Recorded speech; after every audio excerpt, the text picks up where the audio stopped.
positive and constructive discussion throughout your facilitation session, you're going to want to make sure to highlight exemplary individuals in the group. This could be anyone who guides the flow of discussion, maybe a brother who adds benefit to the conversation or to the discussion itself.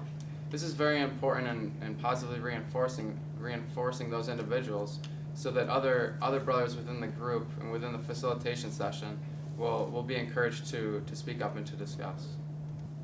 This is important in encouraging beneficial discussion from other group members. Now we're going to move on to the topic of recruitment. Do you guys have any examples of how you recruit in your own chapters?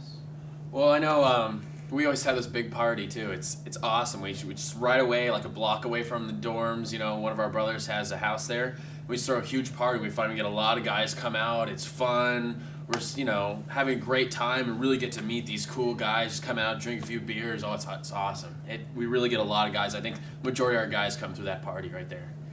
That sounds like a good idea, Eric. And we've had some good parties at our school as well. But we tried something different last semester. We had 15 brothers that were getting up one Saturday morning to go work on a Habitat for Humanity house.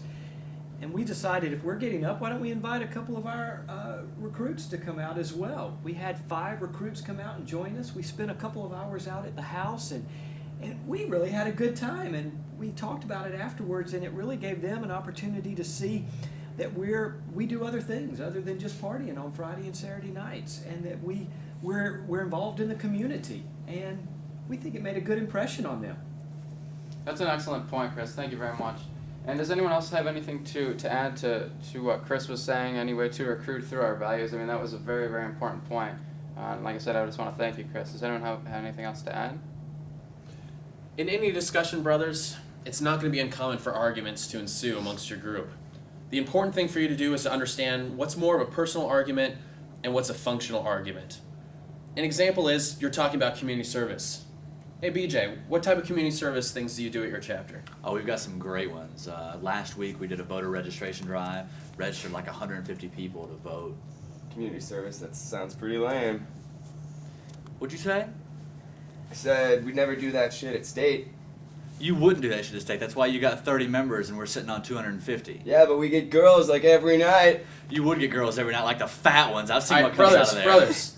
The important part when you have these personal discussions is to understand that this is not the place for it. This has nothing to do with the topic that you're talking about. Chapter size, the girls at your chapter, has nothing to do with what you're talking about. At this point, you have 2 different options as a facilitator. Go into your bag, get some masking tape and some extra paper, make some boxing gloves, and create the octagon with your chairs all the way around, let them duke it out for a while, or just put an end to it. It doesn't belong here. It's important to go back to your discussion rules. Let the brothers recap exactly what you talked about, the rules you set out beforehand, that you're going to be respectful to one another, listen to one another, all those different things you discussed from the very beginning, those rules you set out that you told everyone you could not break during this discussion group. More commonly during your discussions, you're going to find you're going to have more functional arguments that you can actually bring to the topic itself that you're currently having. At our chapter, we do lineups to make sure our pledges know their information, like the Jordan Standard and the Creed. No, that's nonsense. That's completely outside of our values. You should be teaching these pledges, our rituals and our values. But aren't we teaching them with the lineup so they know the Jordan Standard and the information? Yeah, but why is that necessary? So they know the information. Don't they want? Yeah, but isn't there a better way to learn the information than No. making them do No. physical challenge? It's on Now physical. this is going to be a type of argument that you might have in your group.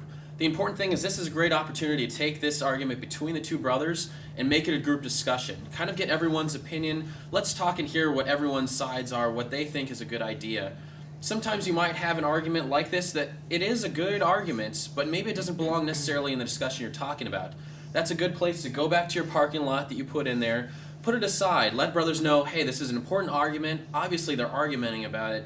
They know, it's important enough to come back at a later time to, but maybe it just doesn't belong here right now during our discussion. So go ahead and table it. We'll come back to it later. But the important part is when you have these, come back to it. Really let the brothers discuss it instead of just letting 2 guys argue about it. Really kind of get the good points out of this discussion.